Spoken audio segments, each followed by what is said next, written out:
What NFC South sleeper receiver needs to be on your radar? How should you handle new free agent Kyler Murray in your FFPC Never Too Early drafts? And how will the Dolphins' new offense affect speed merchants Jalen Waddle and Devon Achane? Plus, 18-time FFPC League champ Paul Brenton is going to join us live from across the pond to discuss Kyle Pitts, Brandon Ayuk, and much more. We've got a great show for you. Ferrell Elliott is here. I'm Eric Balkman. Stick around. Your high-stakes fantasy football hour starts now. Can't stand the pressure. I've seen greater men than need a lesson. Broadcast live and heard around the world, you are now watching the most entertaining hour of radio on the planet. Welcome to the High Stakes Fantasy Football Hour presented by MyFFPC.com with your hosts Eric Balkman and Ferrell Elliott. The High Stakes Fantasy Football Hour is your home for analysis from the best players in the world.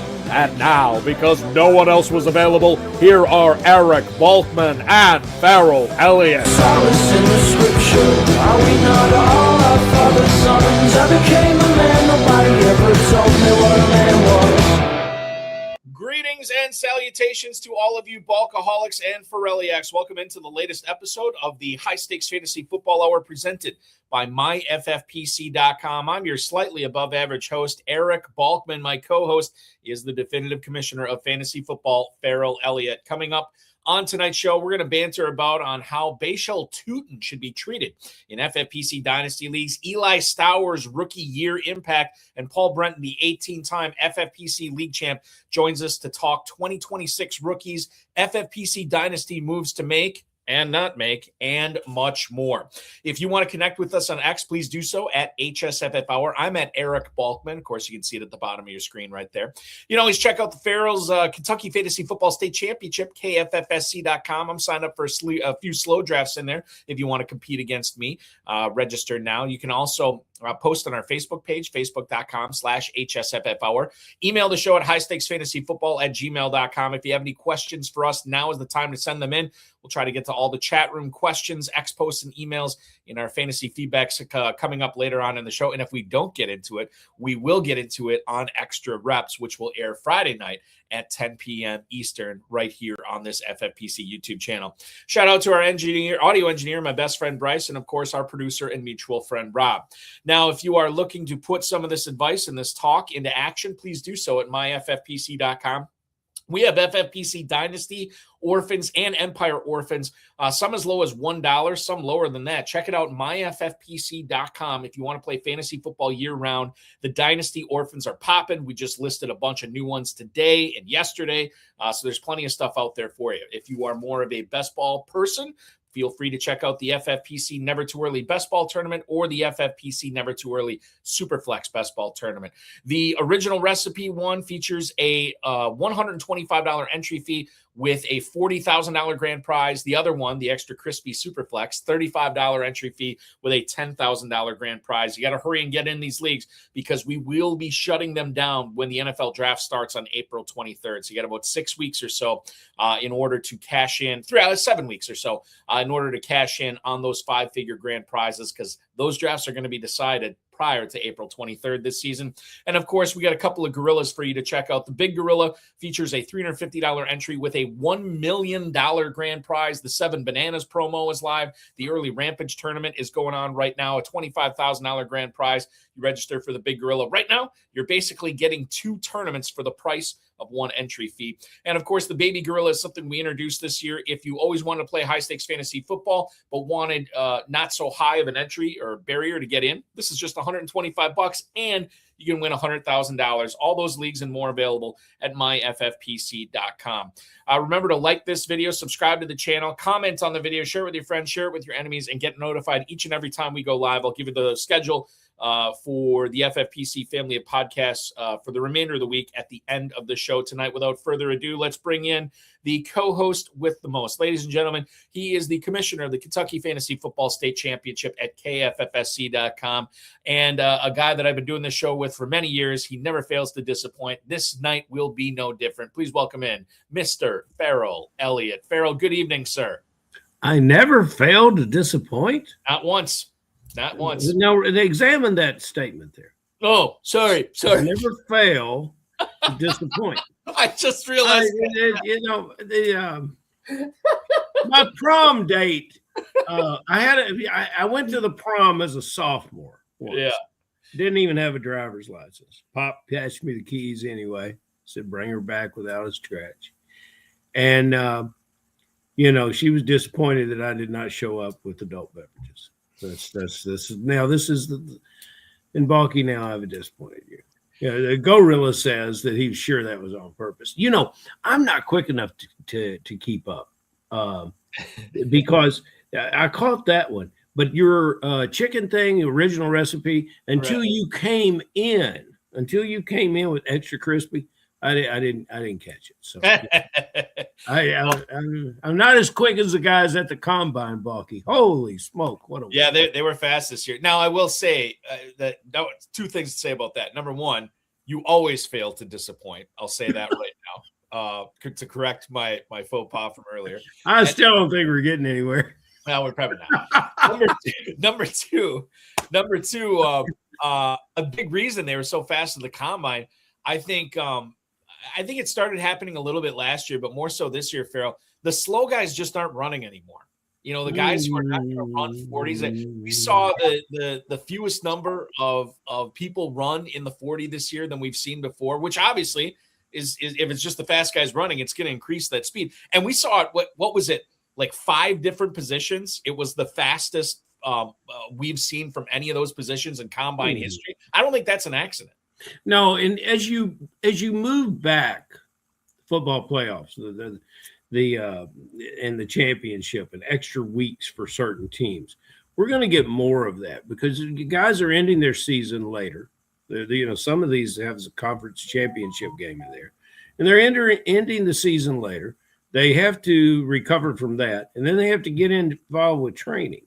Mm-hmm. And unless you're going to run that 40 time, you need to wait until your pro day. And it makes very good sense to me. But, boy, it's glorious to see. And who wants to see a slow guy run? Just give him a chance to run well, that pro day. Well, we even had a quarterback bust into the 4.4s. But what else is on your mind tonight?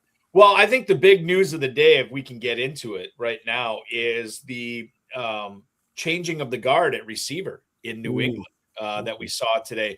Tom Pelissero, I think, was the first to report it from NFL Network that the Patriots have moved on and released Stephon Diggs. Now, the move is not officially official, as Ian Rappaport likes to say, until the new league year begins next week. But Diggs already posted on, I believe, Instagram and X that he basically saying goodbye to the New England fans and the Patriots fans. He will be 32 years old this year, looking for another new team. The last 2 years, he has been one and done with his squads, with Houston in 2024, New England in 2025.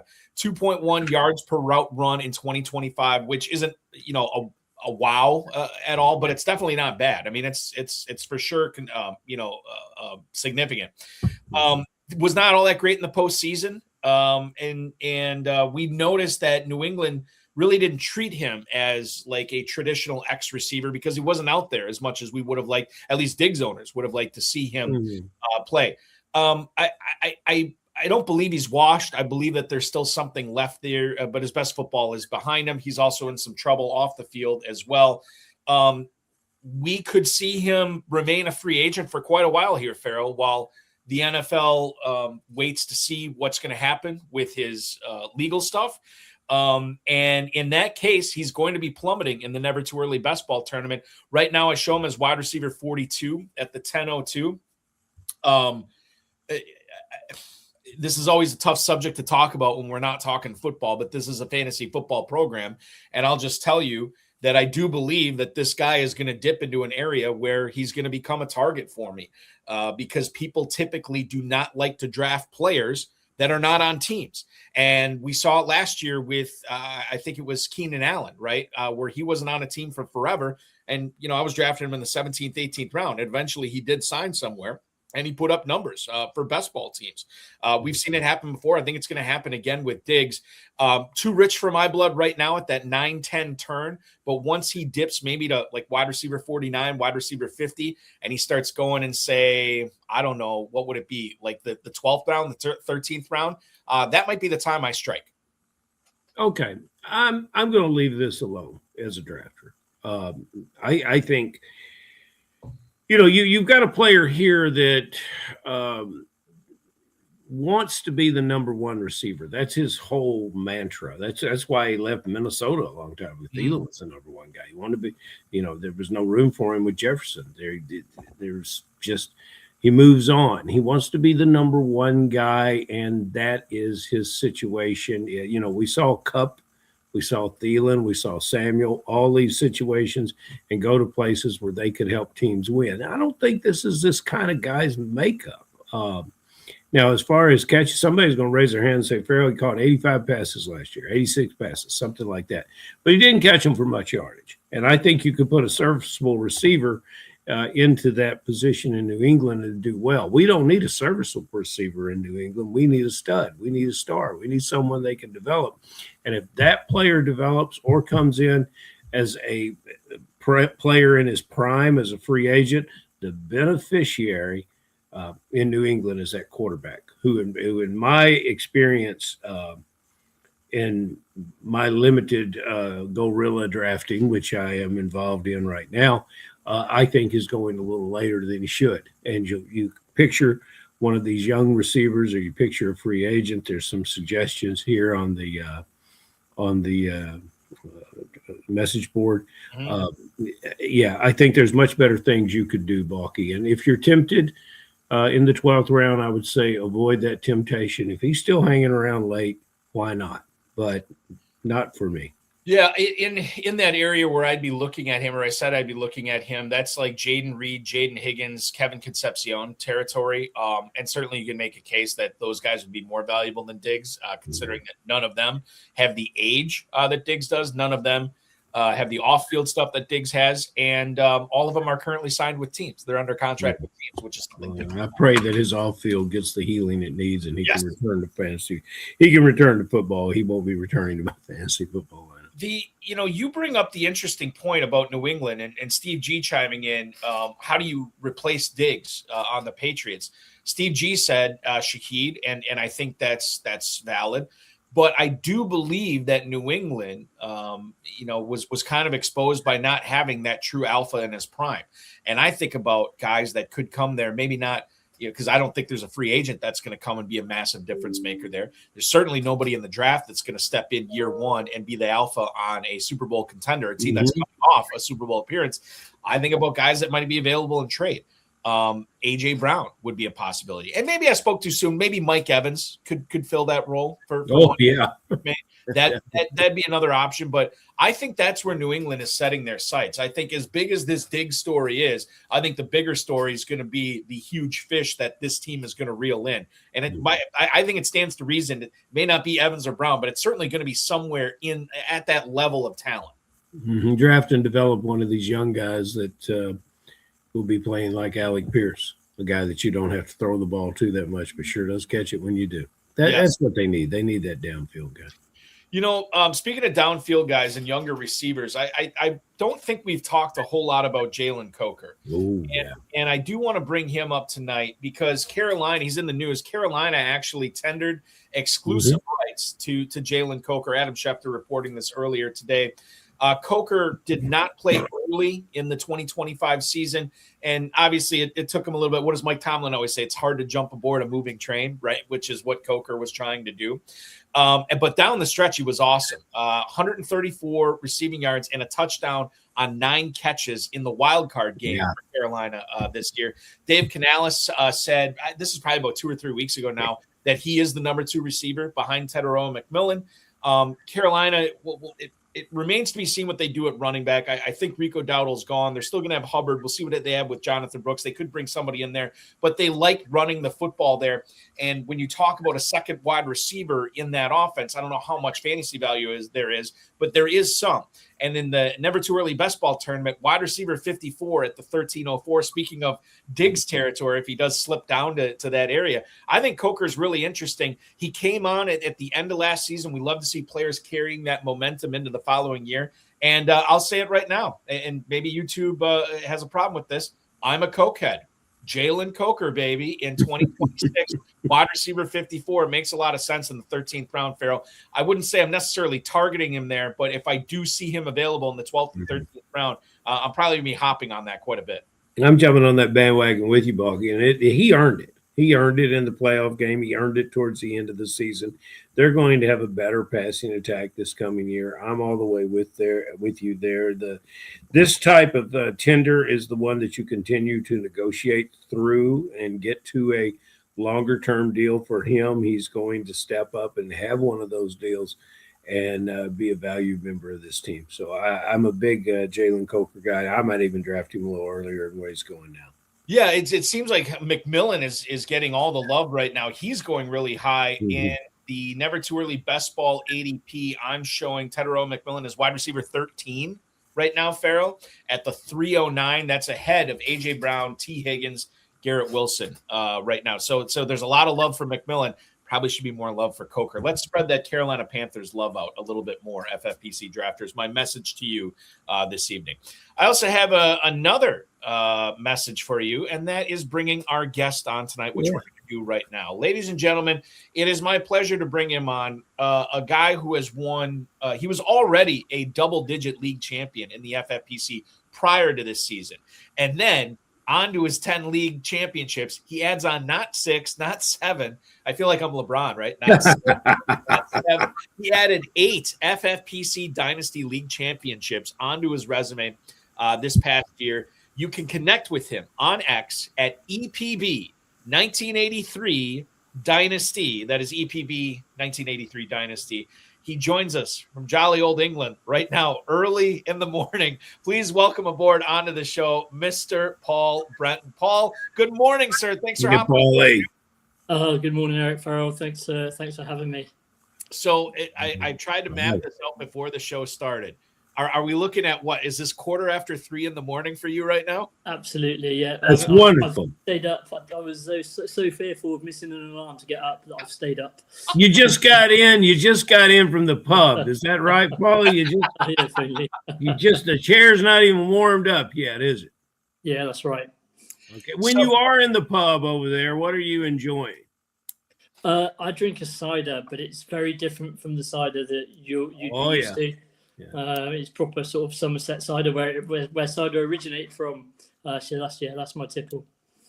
Yeah, and the only reason I know it's big over there is because I just got done watching the Game of Thrones spinoff, Night of the Seven Kingdoms, and there was a cider maker on that show. So then I fell down the rabbit hole of English cider on the internet, Paul. So I learned a lot about it. But there you go. Good. It's good to know. It's good to know. Okay, we're going to get into fantasy football here in a second. Tell us what you're doing when you're not crushing all these FFPC leagues, both redraft and dynasty. What are you doing for a living over there in England?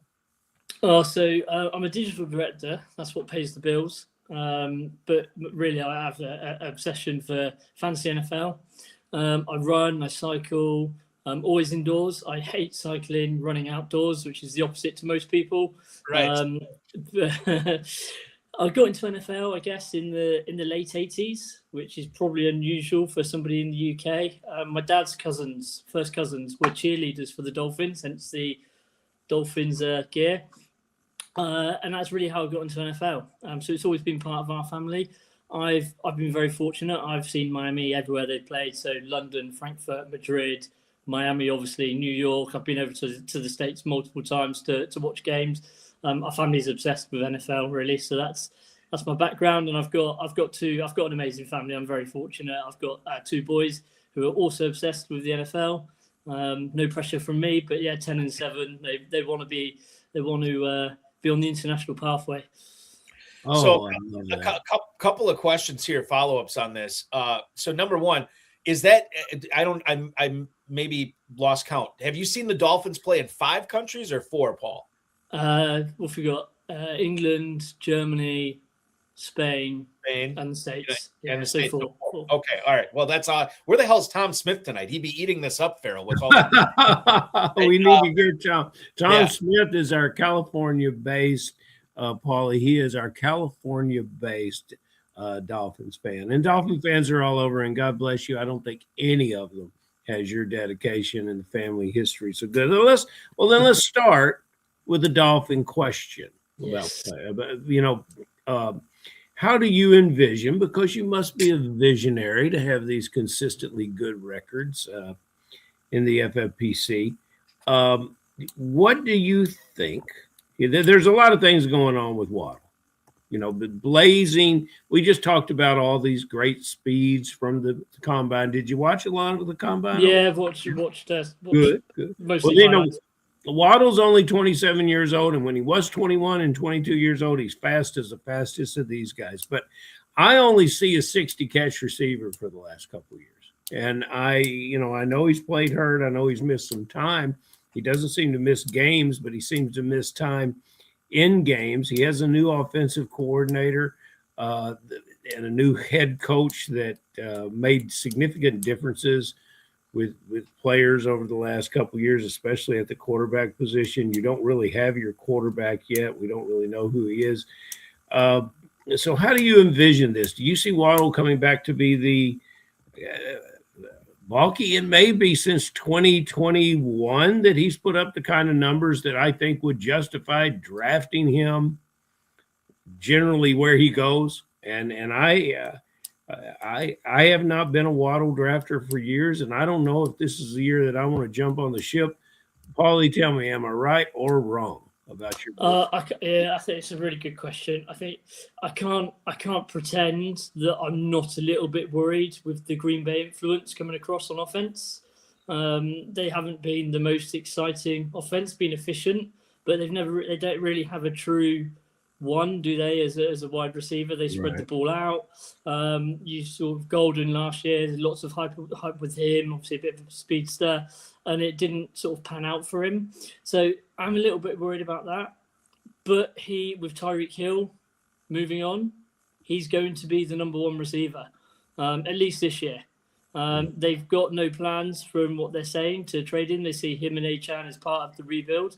You can't tear absolutely everything up. You've got to have some players that can be part of the rebuild. So he has the opportunity to be that true wide receiver one in Miami. And even though we're going to be in a real rebuild, it's going to be a tough season. It was tough last year, really. Tua was inconsistent, but Waddle finished as the wide receiver 19, which probably surprises a lot of people. If you look at FFPC points, he was up there. Albeit he didn't have Tyreek for competition, but he hasn't got him again this season. And he did also obviously have Zach Wilson thrown to him for some of the games, and Quinn Ewers at the end of the year, who I don't think is probably the long-term answer, and still put up good points. And we've seen him be really productive. So, he's finished as the overall wide receiver. He's finished as wide receiver 21, 7, 12, 32, 48, and then 19 last year. So he's proven he can do it. And I think he's being priced in the same range, depending on where you're looking. He's being priced in the same range, not at startup, but at trade level, as Jaden Higgins, Alex Pierce, Michael Wilson, Matthew Golden. Give me Jalen Waddle over all of those players. You make a very compelling argument for him, and so I'm going to take stay away from Waddle, and I'm going to look with great anticipation at his camp and his preseason. I want to see how he develops with the quarterback and what he's thinking about. Paulie, what bothers me is 12 touchdowns over the last 3 years. Yeah, and that's the thing I think could change the most without Hill being there. That's the one factor that I think might change the most. He did. I mean, half of those touchdowns came last year too. And I would say too, Ferrell, you said 2021, which was a great season for him, but 2022, 75, 1,308 touchdowns. That was his best season. That was his best one. He still went over 1,000 in 2023. It was the last 2 years that's been a little bit more problematic. As Stephen G would say, Balky, that's the year he made his bones. That's the year. Yes, exactly. Speaking of which, No, not speaking of which, there's just no good transition there after that. Jalen Waddle, wide receiver 22 in the Never Too Early Best Ball Tournament at the 507. And you already heard what Paul had to say as far as dynasty goes. And I'm kind of with you with those other names. Waddle is much more intriguing to me. As our resident Dolphins insider from Europe, Paul, we only have one, and it's you. Who do you think, given the cap situation, who do you think is going to be the quarterback for the Dolphins this year? It's probably going to be Malik Willis, isn't it? I don't know. Oh, I hope not. Are they going to pay him all that money? I thought we're probably talking 25, maybe 1 year, prove it deal, and hopefully, and we'll probably be in a position in 2027 where we've got an earlier pick in the draft and we can pick up.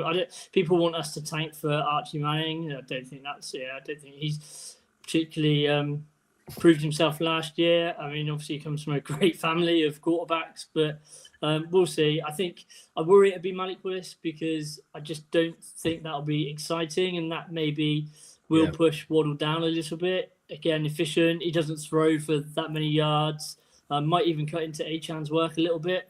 So we'll see. But I am just afraid if Willis is the quarterback that you're going to be really hitting the cider. And that's what's that's what's got me concerned. I'm concerned about and we'll see what happens. You know, obviously John Eric Sullivan, the new GM, and Jeff Hafley, the head coach there, know Malik Willis well. However,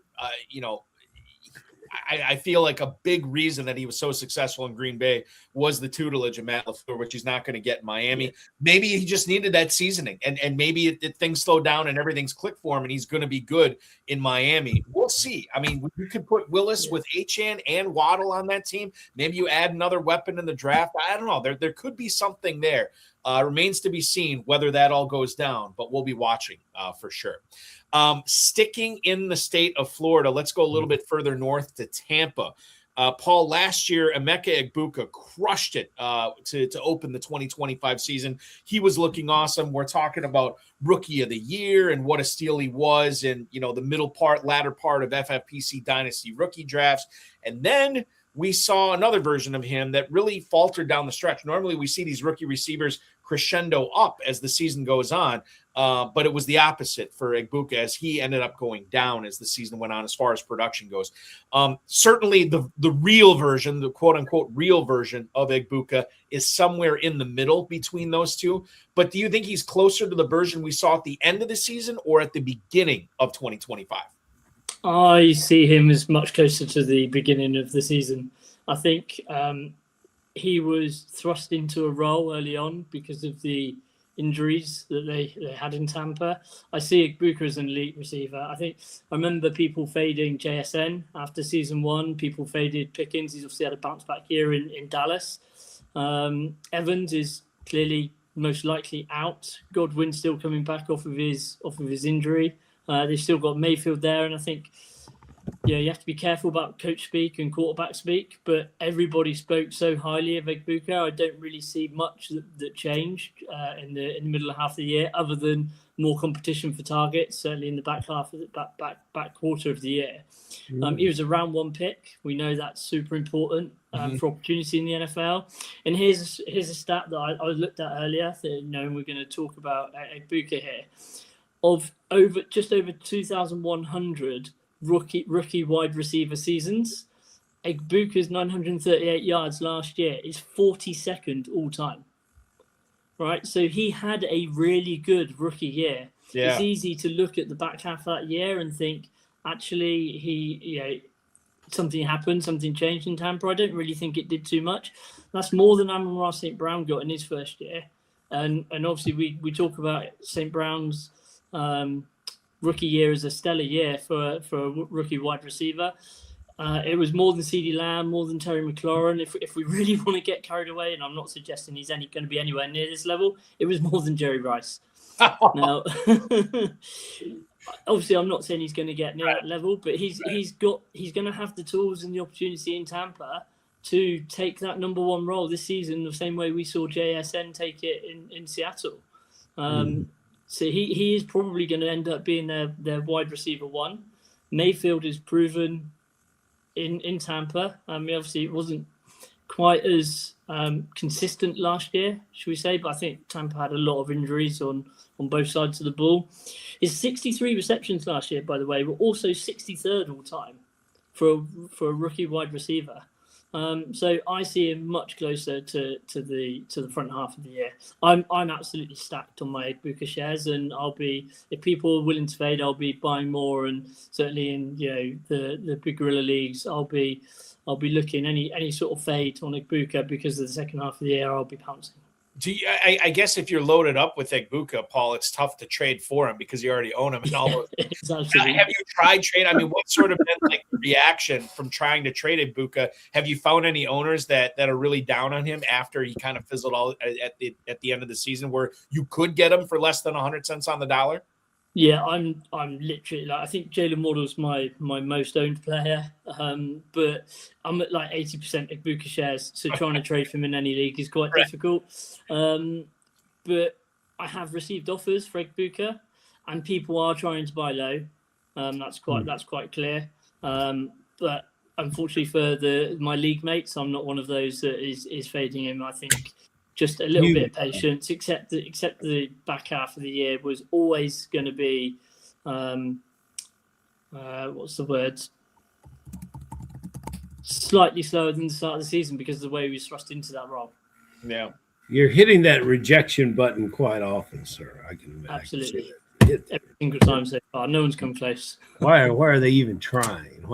I've got a variety of talking points. I think I talked to this player all night, but I'm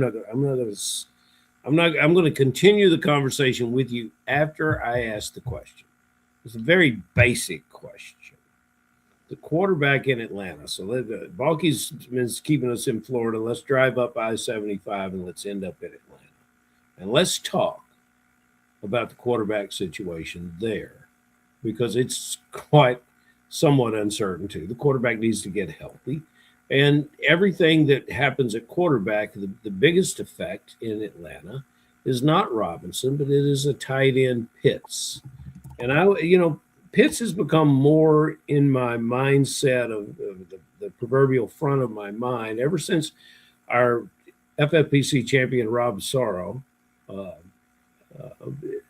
announced that Pitts was on his team last year that won the championship. However, they only used him once. They had 3 tight end strategy, and they got Pitts late. And I think it was the greatest keep away in fantasy football history, and we could talk more about that later. But talk to me about your thoughts with Pitts. Is he quarterback dependent? Is he successful with any quarterback?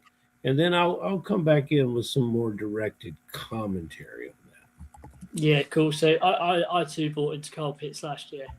And he won me a couple of the championships. He had some of those, obviously had some great weeks last year. The 3 touchdown week, particularly, one was winning weeks for teams. Initially, I think with Pitts, my initial thoughts was I was quite disappointed when he got the franchise tag, because clearly he's got more talent than maybe he's had the opportunity in Atlanta until a little bit last season. However, I think more so than the quarterback situation, I think that the coaching change is going to have a big difference with Stefanski going across. So Stefanski targeted tight ends the second most in the entire league last season, compared to Atlanta, who were 15th, and that was with Drake London down for some part of that season. So Pitts could exceed, I think, his 110 targets from last year, even with Drake London, even with Bijan being 2 sort of alpha players in their respective positions. Mm-hmm. There's obviously, I'm sure you've seen it, probably lots of the listeners have read it as well. There's Kyler Murray's being linked with every quarterback needy team at the moment. I don't think that would be, and Atlanta is one of them. I don't think that would be bad news for Pitts if he ended up there, if I'm honest. He's shown that, obviously not last year, the year before, he was part of the catalyst with Trey McBride's rise. Yeah. So I don't think that's a bad thing. If you take away his game against Tampa, on the flip side, he only reached 10 targets on 2 occasions. And last year versus the previous year, he saw an increase of 59% in targets because of those injuries. is that sustainable? I mean, it was slightly less targets. I think it was 8 targets less than his rookie year. But it's got to be sustainable if Pitts is going to be useful. And I think whether that's Penix, whether that's somebody else, I think the coaching change is going to have the bigger impact. The coaching changes the impact. Go ahead, Bob. Well, I just want to ask Paul, as a Kyle Pitts owner, if I asked you what quarterback you want throwing to Pitts this year, and if it is, you mentioned Kyler Murray, Penix, Tua Tagovailoa is a possibility. If he gets released, Malik Willis, we could throw him out there. If you had your druthers, which quarterback would you want throwing the ball to Pitts if you could pick any of them? To Pitts specifically, I quite like the fit with Kyler Murray. If I'm honest. All right. I think he's got a lot to prove. I mean, Tua is obviously famously accurate with his throws, but I would go Kyler Murray. I think he'd be a good fit for the dynamic in that offense.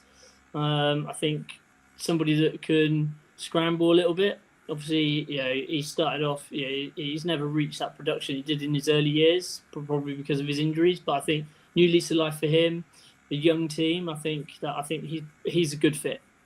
When it comes to just what tight ends are most productive, and you hit on it, Paul, McBride's in a class of his own. Over 150 targets. Bowers might have flirted with that if he had stayed healthy. You had Pitts at 110. I've got numbers that show 118. Both numbers prove the same point. But what amazed me was he finally began to catch the ball. I don't know if that was player dependent or more of what you would say coaching dependent. In the routes he ran, is that he caught over 75% of the passes last year, and I just really think that whoever drafted this player, kudos to you and to Sorrow, who didn't use him, but nevertheless, still blows my mind. But we can increase on that 5 TD figure from next year. I think you got a real player. Balky, can you tell me where Pitts is going right now in the Gorillas? In the Gorillas. Yes, I absolutely can, Ferrell. So over the last 2 weeks, according to Fantasy Mojo, Darren Armani, fantasymojo.com, at Fantasy Mojo on X. Subscribe to fantasymojo.com if you play in the FFPC. It is a big help. Tight end 7, 508 for Pitts, right behind Tucker Kraft, right ahead of Sam Laporta. Hey, how would you like to line up with those choices, Paul? Who would be your selection? Oh, it wouldn't be Tucker Kraft. Yeah. I think that's really close between Pitts and Laporta. I'd probably, if I'm on the clock there, I'm probably splitting my shares and diversifying my portfolio a little bit there. I think, and taking every other Pitts, Laporta, and Pitts, Laporta. I think that Pitts is a real steal. I think that's a real steal there. Yeah, I think he'll. I think he'll probably drop a little bit as we get closer to. Once rookie fever really hits, I think he'll probably end up in round 6 at least. Yeah. I'd love to see it for sure. Pitts I think I'd lean towards Pitts over Laporta. I'm with you on diversifying to a certain point, Paul, but I always come back to the whole back thing with Laporta until I get some more information on that. I am a little skittish on drafting him. Okay, let's talk Puka Nacua. We'll continue with the wide receiver conversation. Actually, we're not. We were just talking tight ends. We'll go back to the wide receiver conversation. I'll tell you what, my transitions have been on point tonight. They have been fantastic. Puka Nacua plays in a reckless style, which we love as football fans, as fantasy owners. It's like a scared mother watching her young son play tackle football for the first time. You're constantly, covering your mouth and be very worried about it. So there's good and bad with that.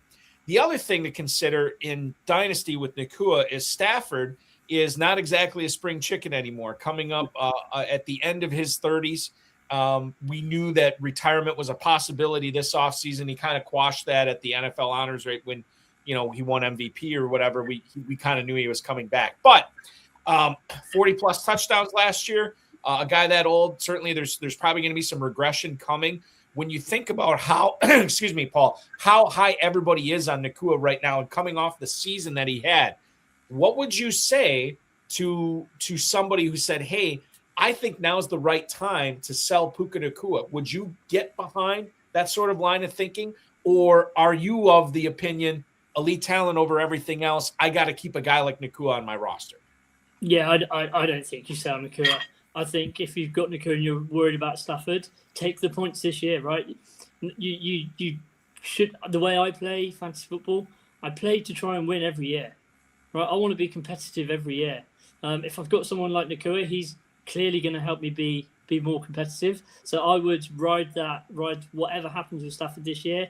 Yeah, there might be, even if he drops down to a 15% drop off in touchdowns, right? He's still going to be throwing a lot of touchdowns, and the Rams are probably going to be one of the favourites for the Super Bowl again this coming season. I think Nakua's and what gives me comfort with Nacua, I mean his catch rate is like 77% last season. Like, he does not catch the ball. It's the fourth all time in NFL. He's the only player in history to post 500 yards in the first 4 games of a season. He's done it twice. Not one other player's even done it once. I think he's clearly Stafford's go-to. He's clearly the one. I wouldn't be surprised if Nacua is going off the board earlier than Jamar Chase, earlier than Justin Jefferson, and probably it's probably him and JSN. Maybe it's the new one too. And Nakua's proved it over a number of years now as well. So he should absolutely be in that conversation. And in Dynasty, I'm not selling that sort of player unless you come up with an incredible offer. You know, the early rookie picks, and I'm sure we'll talk about the 2026 class a little bit later. But you can miss on the 101 and the 102 and the 103. Why take that risk when you've got somebody who's going to get you those points? It's points that win the championships at the end of the day, and I want those points on my team. The one thing that I love about Nacua that separates him from everyone else, and it is just the yardage that he gains after contact, which is normally a running back stat. And he is the best receiver in this business.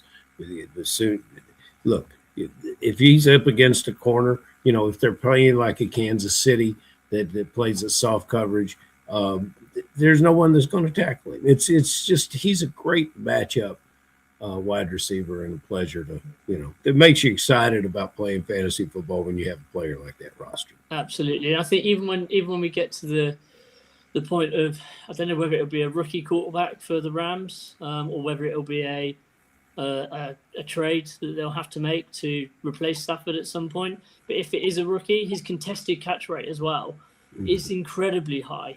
And for a rookie, that's amazing because you can throw the ball up a little bit. You maybe don't have to be as accurate as somebody like Matthew Stafford, and Nacua is still going to catch the ball. Yeah. It's okay. Well, I'm always excited about Puka. I'm not excited about what's going on there at the 49ers with Ayuk. Your position of wide receivers, your understanding of the position of wide receivers has been spot on with this show. And tell me what you're going to do with Brandon Ayuk, because he is for me, he's the greatest mystery of all potential drafted receivers in the earlier rounds. Yeah, I think Ayuk's really tricky, isn't he? My instinct at the moment, I'm sort of got split personality disorder with Brandon Ayuk. I'll buy for an early third, and I'll sell probably for an early second.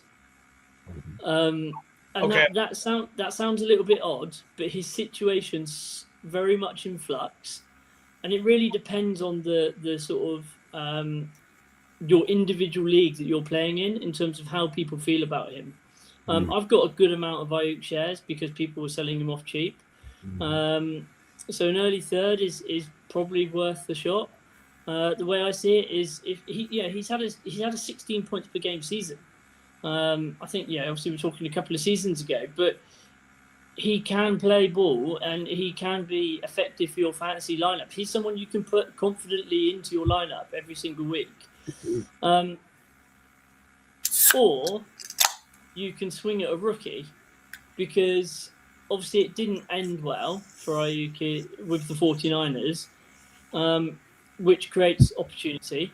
If you Mhm. already own him, you probably want to try and see where he lands, if he lands anywhere. If he lands somewhere, his stock's going to rise. So you're going to have missed the opportunity to take a swing at the early third. The way I see it is actually what the hit rate on an early third round pick is so low that actually take the shot on Ayuk. The worst that's going to happen, I'm sure we've all seen the tweet and the viral tweet or whatever, and the news that went out yesterday around his knee and whether he's actually going to play football again, and maybe that was part of the problem. Worst case scenario, I've lost a third round pick that is very unlikely to hit anyway. Best case scenario, I've got a starting wide receiver for my fantasy team that I'm happy to put in every single week. I think you hit the so difficult one. Yeah. Well, I mean, Paul, the thing is, like, I think I'm with you on this. So where the hit rate for third round picks is so low. Give me the guy who's had 270 plus catch seasons already. Yes, knee be damned. We'll see what happens there. I'll take a chance.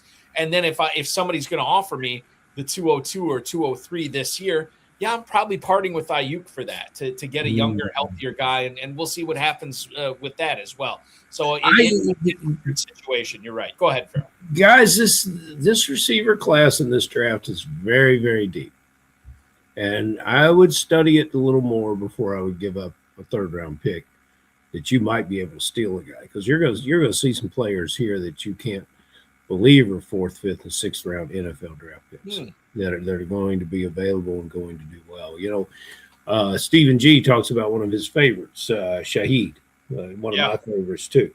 There's just the NFL is populated with guys that came into the league on the last day of the draft, and it.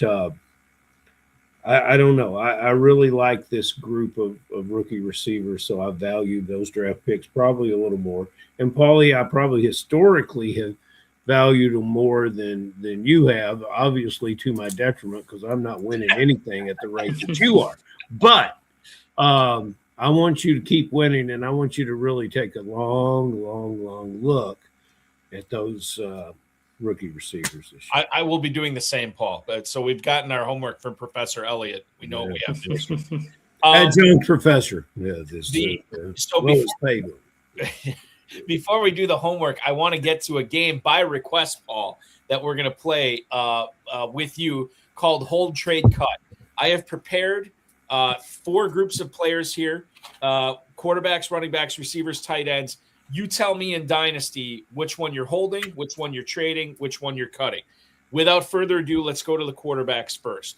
They are, and I'm including rookies into this, Sam Darnold, Baker Mayfield, Fernando Mendoza.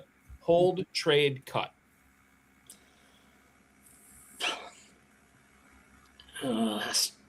I will go. There's no wrong answer, Paulie. No, I know. Some people might say there is. I'm torn because I was really out on Sam Darnold, and he obviously, he's just taken set all the way. So I still want to cut Darnold because I'm going to cut Darnold. Okay. I'm going to trade Mendoza because it's an unknown and keep hold of Mayfield, I think. I think that's the way I would do it too. I went back and forth on this between Mendoza and Mayfield, but I ended the same way you did on this one for sure. Running backs: Blake Corum, Rico Dowdle, Bashal Tootin. Hold one, trade one, cut one, Paul. I'm definitely holding Tootin. Okay. And then it was Corum. I'm sorry, who was the other player? Rico Dowdle was the other one. Dowdle. I still can't give up on Hunter for the Rams. I still think he's going to play a role there. So I'm probably going to trade Corum to somebody who thinks that Corum's going to be more of a influence in that offense than I think he is.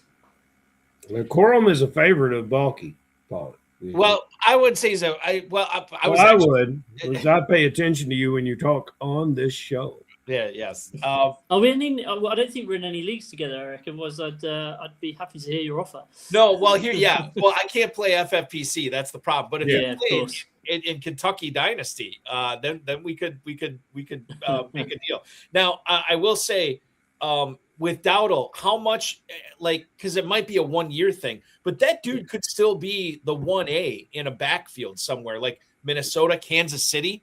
Like that's a possibility as well. Dowdle's kind of a wild card here. Yes. Yeah, he is. Yeah. Wide receiver, Jaden Higgins, Jacoby Myers, Michael Wilson. Hold one, trade one, cut one. Paul Brenton. And I can't cut all three. You could savagely steal other players for your moving of Jacoby Myers, because Jacoby Myers. Yeah, I would be holding Myers. I think. Who knows what's happening with Hunter? Is he really going to move and play more cornerback this year? Brian Thomas Jr. I think. I still have high hopes for him. So yeah, I'd hold Myers there. I think Parker Washington's obviously being driven up the boards by different shows and analysts over the last few days. I'd cut Higgins. I think. I'd be cutting Higgins. I don't see it. I don't see it there. And unless it's a special situation, game situation based on injury and player availability. I think we've seen Hunter play his last offense. Wow, totally, Ferrell? Yeah, it doesn't work in today's NFL and the way it's coached and the way it's packaged and planned to move one player out of the defensive room, move him into the offensive room, take him out of one situation, put him in the other. Both begin to suffer after a while. And it's not – it's just – It's Deion Sanders did it, and there's very few Deion Sanders. Right. But the preparation that goes into playing both positions is just too much. So Ferrell, let's test this out. Let's say you own Travis Hunter in an FFPC Dynasty League. Somebody offers you the 302 for Travis Hunter. Would you take the 302? Probably so. Really? Oh, I guess you were talking up those rookie wide receivers. Okay. So, wow. All right. Very interesting. Hey, there's your other Dolphin fan, Tom Smith. Tom Smith now chiming in. Tom Smith is finally here. Yes, better late than never, indeed, Tom. Thank you so Tom, much. We'll, when we get to extra reps, we'll tell you that you may have been supplanted as the FFPC's number one dog. Well could be. But you know what? They could, because of geography, don't you think they could share the title? I would think that we need it one on every continent. So. Yeah. Okay. Last one here before we get to a rookie question. Oh, actually, there's a rookie in this one. Tight end premium, obviously. So these are not like your stud tight ends or anything. Theo Johnson, Eli Stowers, and Mason Taylor. Hold, trade, cut. I have Stowers on my team, thank you. And I will cut Mason Taylor. Because of the offense? No, not because of the offense. It was Stowers, Taylor, and Theo Johnson. Yeah, I think. Yeah, I don't think Taylor was hyped up. I don't think as a prospect he was as great a prospect as he was hyped up to be. I think he has some opportunity, but the offense there is just it's not been great for anybody, has it? And I just don't ever see a time where I would put Mason Taylor into my starting lineup and be confident he's going to get me 8, 9, 10 points, and more than that really is what I'd be wanting from my tight ends. But I love it when we have a guest that tells the truth. Yeah, I do too. I got to go back. I'm already awarding you the title of wide receiver whisperer for this show, and how great it is to have us on our first launch to High Stakes Fantasy Football Show on Wednesday night. Yep. Your assessment of the wide receivers has been somewhat Churchillian, and it's wow. It could go down in it being historic. So let's keep proving it. Talk to me about the rookies. Talk to me about the rookies you like. I know the ones Bonky like.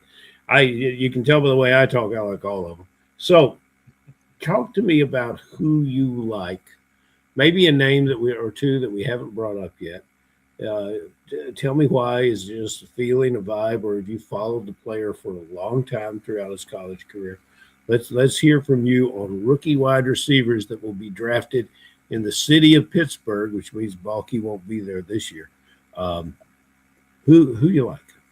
Yeah, I think wide receiver, as you said, I think that the wide receiver class is relatively deep this year. And there are a good amount of options. I think Tate and Lemon, I think, are the obvious answers, but I don't want to give you an obvious answer.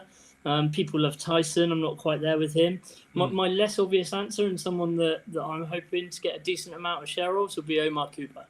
Yeah, I think he's likely to end up like all of the mock databases and mock drafts I've seen. He's quite often going in the second round. If he's going in the second round, I am trading up to get him in the second round, and anywhere from maybe probably 201. I'd probably trade up to take him. He had a great combine. I think it was the fourth ranked wide receiver of those that were there. He doesn't drop the ball. If you look at his college career, he just doesn't. I think he's had like one drop, and 3 drops in 3 years in college, and he's had multiple different quarterbacks thrown to him during that time as well, and he still doesn't drop the ball. And I think any NFL team, that's what they're looking for. They want to be able to trust that rookie early and often. And I think he could land somewhere, depending on landing slot, he could land somewhere and have a really good year one.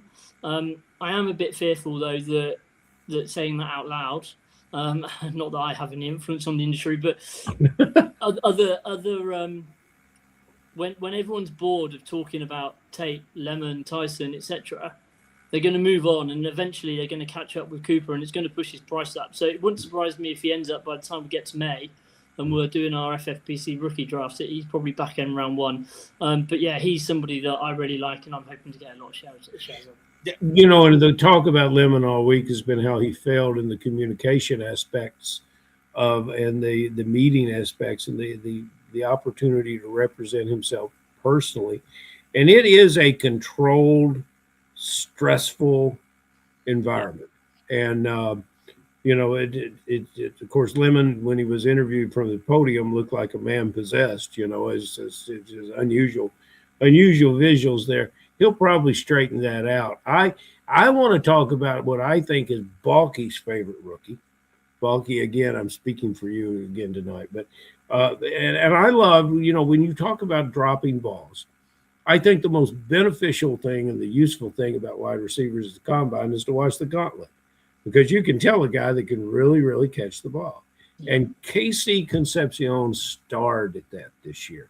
Balky, I think you're high on this player. Paulie, are you as well?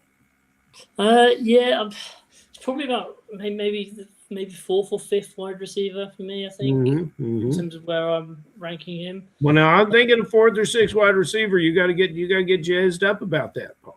Because you got to have another cider and talk about KC Concepcion. I want to throw one to you. Out of Georgia, Zachariah Branch. There's a 4.35 40. I like SEC football players, Paul. Any idea on that player? Anything you want to share with us up there? No, I think obviously. And if no, that's understandable. You just need some of the big numbers catcher at Georgia. Yeah, I was looking at some of absolutely. But I was looking at some of the players last year, and I was really just looking at their 40 times, right? And some of the players last year who got really hyped up in the fantasy community and really failed to produce anything of note. And I'm not saying he's going to fall into that category at all. Again, I think landing spot for him particularly is going to be really, really important. But those speedsters over the last couple of years, whether it's Thornton and even Worthy to an extent, they haven't achieved what the fantasy community has been hoping they would achieve. That's why you can't truly go on that 40 times. I think college is important. Here's a Georgia, Tate's Ohio State. I don't think they're playing football at USC the way they used to play football at USC, but that's just me. I think you look at the heritage from where they come from, and that can help you there. Yeah. I will say with Zachariah Branch, first of all, I'm out on him. I can tell you guys that right now. 5'9", 177. I know he's fast, but I never was really impressed with his route running, and I know that can get better in the pros. But some guys are already better than him at that right now, some rookies. And I don't want to really wait around for that. He was at USC the last couple of years, behind obviously Mekhi Lemon. Who was the other? Jacoby Lane, he was behind there as well. He transfers to Georgia this year, and he was all right. I mean, like the numbers, 700-plus receiving yards, got in the end zone 5 times, 70 catches. I feel like I've seen this movie before with a player like him when he gets to the next level. And usually these types of undersized speed merchants that, didn't have great college production, they usually do not, to Paul's point, live up to what we think that they might be. And so that's kind of why I'm out on Branch. You're right, Ferrell. I am in on Concepcion for sure. One other question, actually 2 more questions. I'm going to ask you one. Ferrell's going to ask you one, Paul. Jeremiah Love, you can't answer to this question. I need a running back from you, a rookie running back. That's your favorite rookie running back in this class, but he can't be named Jeremiah Love. Yeah, for me, you've got Coleman, you've got Jadarian Price. Johnson probably isn't too far behind there. I think on the first 2, Coleman and Price, obviously both well sized, but they're not really receivers, which is what you want in your running backs. I don't think they're standout receivers, certainly from my perspective. I'm probably, in all honesty, trading out if I'm on the clock and they're there. I'm really not enamored with the running back class this year. So where I've got the picks in that 106 to 110 range, certainly in 1 QB, I am selling to a rebuilding team, or I'm taking Stowers early if I have to. Certainly in tight end premium over some of those running backs. Okay. But Price is probably my pick if I'm forced to go down a route with a running back, but I'm trying my best to trade out.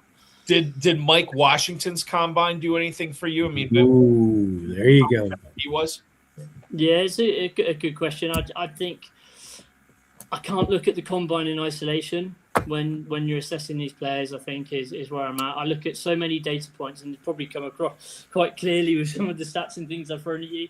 That's how I play fantasy football. I try not to let my heart roar. I'm playing for points. I'm looking at the data points. Combine I don't think there's a massively strong correlation from combine to fantasy football output. From an NFL stance and being an NFL player, I think that's a different conversation. But from a purely fantasy football perspective, I think, I'm probably Price after Love, then Coleman, Johnson, and then I'm out. Definitely out by then. Okay, yeah, that makes sense. Ferrell, one final question for this episode with Paul Brenton. I have several. I have several. What airlines do you fly nonstop to Vegas to participate in the main event in 2026? What is there a nonstop London to Vegas? Is it Virgin? There is. Is it Virgin? There's quite a few, to be honest. Yeah, well, Virgin will get you there. That's where I stay, by the way, in Las Vegas. We support, we support your local businesses over there. Paul, you are coming, right? I will see. We'll see. Yeah, well, that's good. Here's it's a long way. Here's the thing, Ferrell. Once the Dolphins play the Raiders in Las Vegas, that was my next question. Yeah. Are you sitting on the edge of your seat waiting to see that schedule announcement? You'll be sitting there with every other NFL player. You'll have something in common because the schedule announcement is the greatest moment for anyone in the football business. Okay, but then I want to get back to fantasy football. And we got a lot of listeners that play Dynasty. We're going to get off Dynasty. We'll leave it alone. The reason I ask you about coming to Las Vegas is I want you to jump ahead to September. I want you to talk to the masses that are going to be playing in the main event, which is just where I'm going to be and where I'm looking to meet you. Now, who's the one player that you're going to look to get on a variety of teams through all formats, but especially at the main event? And who's the other player that you're staying away from? And you can't use any of the guys we've already talked about. We've got to have fresh material for this first Wednesday night show of the High Stakes. Good. Okay, so the player I want on a lot of teams this year is Luther Burden. I think he's got massive opportunity in Chicago this year to really take over. I mean, if you look at his profile coming out, he is going to be an elite player. He's got all the tools in the box to be an elite player. But his price is starting to get hyped up a little bit. I don't know, Eric, if you got the latest of where he's going, but he is starting to get some hype. So he might price himself out for me. I want to also go give you a really deep dart throw that might be a bit unexpected here, and that's Tank Dell. Oh wow, that is unexpected. And the reason why I think Tank Dell, he's shown he can do it. He's got chemistry with the QB. I agree. The Texans were better with him, quite clearly, I think.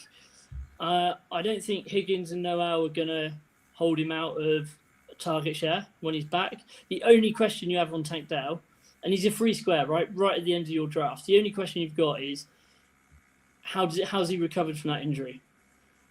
If he is looking anything like 3/4 of the way to where he was, you have got a really good flex play on your roster, probably in round 20, because nobody's thinking about him. Even in Dynasty, I know you don't want to say Dynasty, but even he is a free player almost at the moment. Oh no, I do play it. I just don't play it well.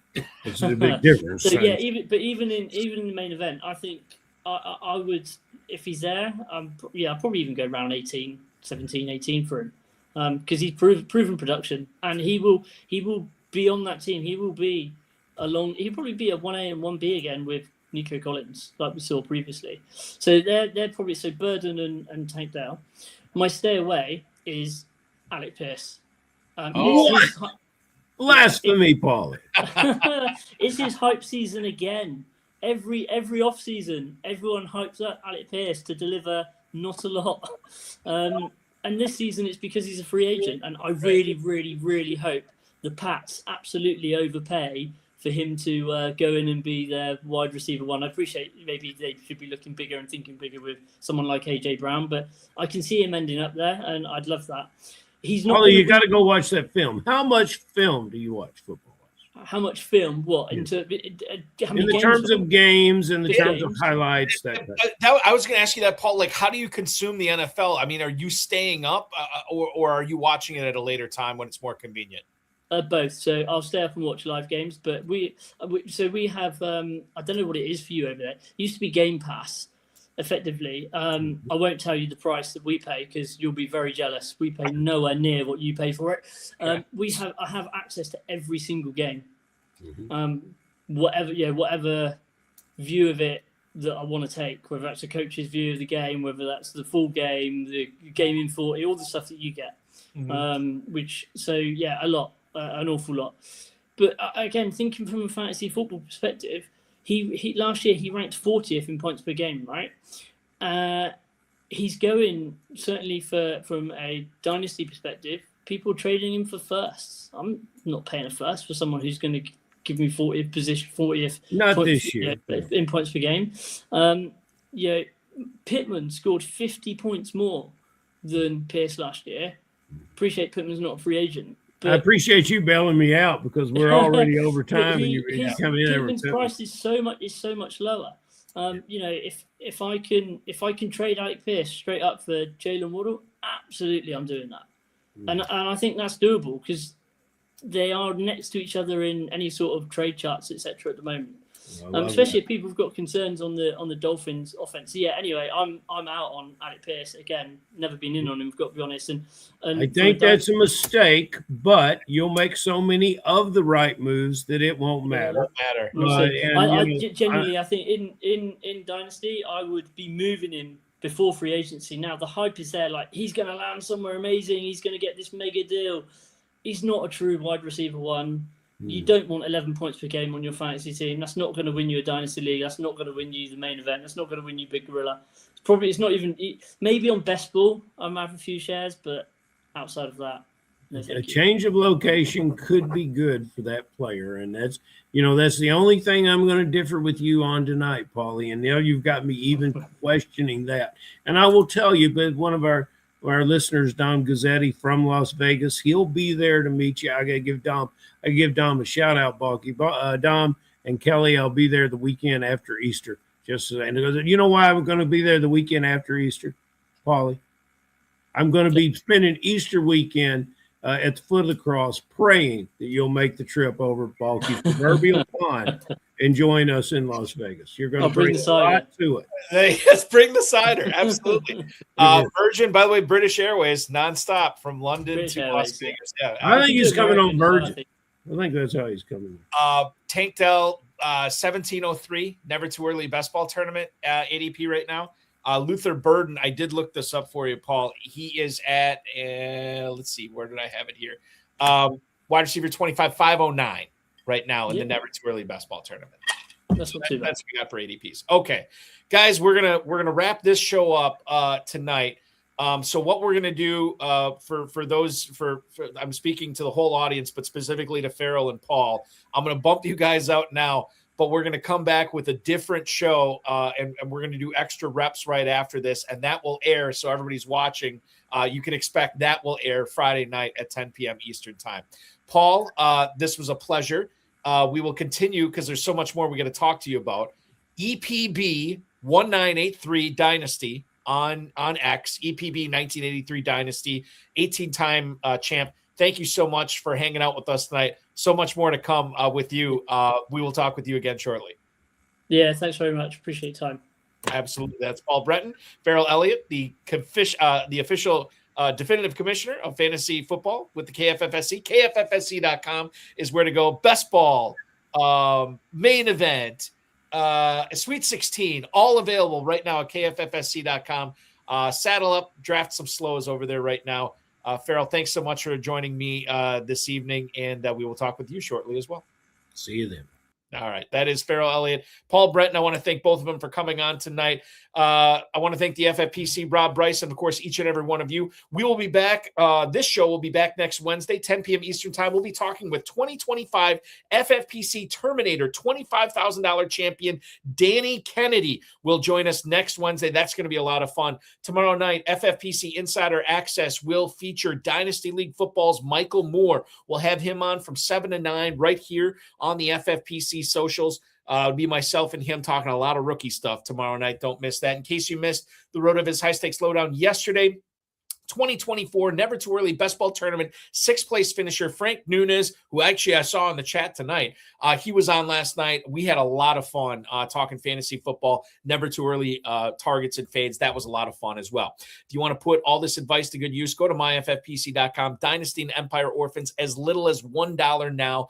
The Never Too Early Best Ball Tournament, Never Too Early Superflex Best Ball Tournament, all available at myffpc.com, myffpc.com. Big Gorilla, Baby Gorilla. Sign up now. $350 to entry to the big, $125 to the baby, $1 million grand prize in the big, $100,000 grand prize in the baby. We're just throwing these huge grand prizes at you. Register and draft right now, myffpc.com. Remember to like this video, subscribe to the channel, comment on the video, share it with your friends, share it with your enemies, and get notified each and every time we go live by clicking that notification bell. Your Wednesday officially ends right now.